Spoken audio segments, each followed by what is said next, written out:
program is brought to you in association with First National Bank of Botswana. FNB, how can we help you? We are still in the eye of the COVID-19 storm, which is sending shockwaves across all economies around the globe. When the world tries to pick up the pieces, the coronavirus comes back with newer, deadlier variants. Thus far, the virus has claimed more than 4.3 million lives, according to worldometers.com. That's 4.3 million professionals, entrepreneurs, and other players and contributors to the economy, one way or the other.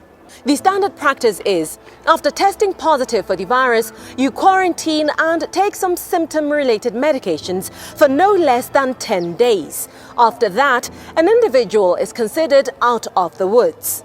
That was before it became apparent that the mandatory quarantine period means nothing if the damage did extensive damage to a patient's organs, mainly the lungs.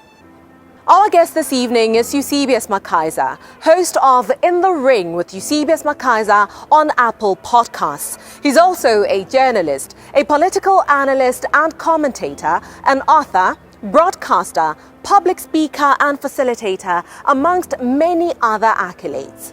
I almost died of COVID-19 pneumonia, and my life was saved by an absolutely brilliant doctor who is an amazing pulmonologist by the name of Dr. Skosana, as well as the very quick thinking and a couple of conversations that helped me in the nick of time to realize that actually I needed to see someone other than my GP. The last week has been momentous.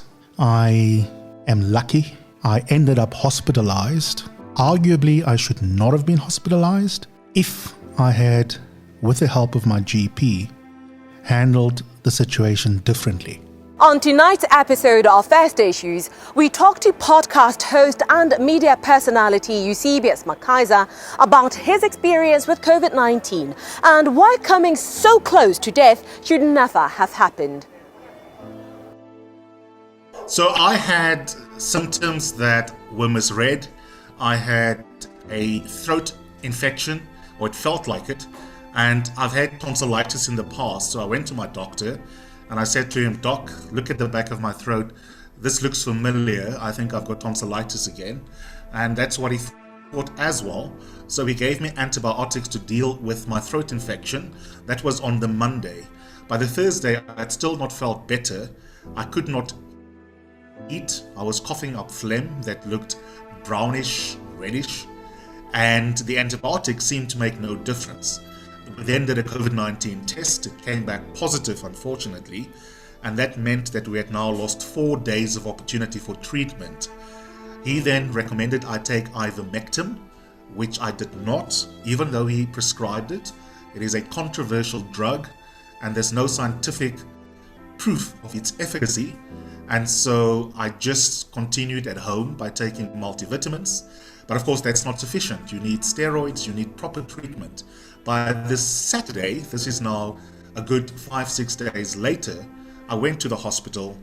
It was clear that my lungs were not coping. An X-ray confirmed that I had COVID-19 pneumonia.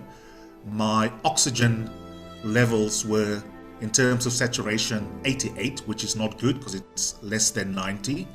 And my blood results showed that my infection markers were high, and I had to be hospitalized. And for the next 5 days, I got intravenous steroids plus other kinds of medications such as multivitamins, but the steroidal treatment was the most important.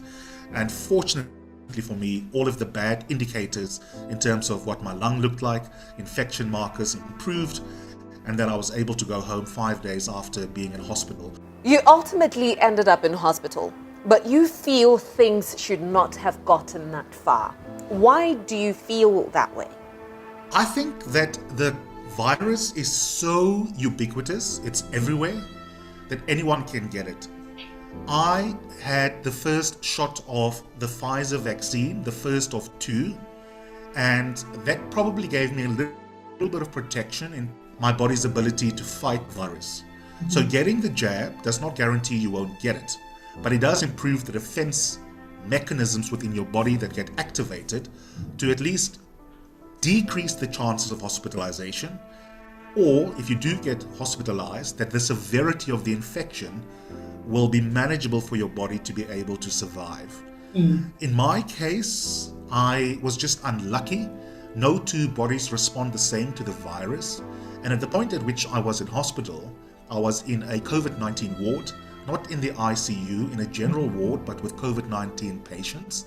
And because of my oxygen flow that I required, that's why I had to reconcile myself to the possibility that I could die. And that's a reality.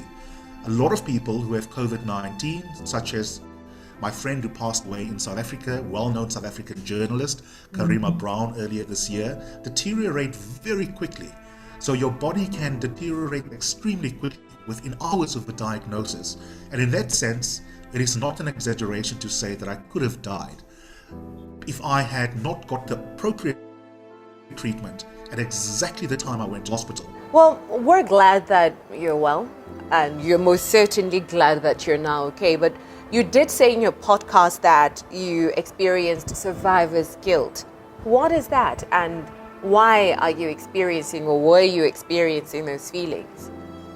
Survivor's guilt is a phenomenon where an event happens and lots of people die and very few do not die.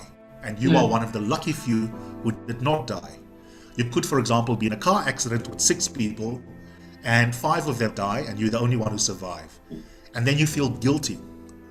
Oh gosh, why did I not also die? My best friend is gone. My partner is gone.